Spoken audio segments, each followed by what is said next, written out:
दोस्तों फिर से एक बार हमारे यूट्यूब चैनल कंफर्ट भोजपुरी में आप सभी का बहुत बहुत स्वागत है। आप सब हमारे यूट्यूब चैनल कंफर्ट भोजपुरी देख रहे हैं। दोस्तों आप सबको बता दें कि खेसारी लाल यादव की फिल्म श्री 420 का टाइटल टीजर हुआ लॉन्च, जो SRK म्यूजिक यूट्यूब चैनल पर आया हुआ है।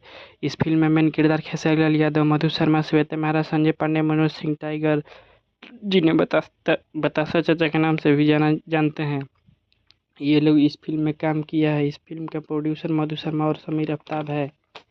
इस फिल्म का डायरेक्टर प्रवीण कुमार गुदरी है। इस फिल्म में गीत प्यारेलाल यादव और कृष्णा बेदर्दी ने दिया है। दोस्तों इस फिल्म में खेसारी लाल यादव सबको ठगने का काम करते हैं। इस फिल्म में यही कहानी है, जो अपनों को भी और गैरों को भी ठगते हैं, उन्हें ही श्री 420 कहा जाता है। जाते जाते आप सबसे यही कहेंगे कि आप सब हमारे यूट्यूब चैनल को सब्सक्राइब कर सकते हैं और आगे की अपडेट के लिए आप सबको मिलती रहेगी। जय हिंद, जय भोजपुरी।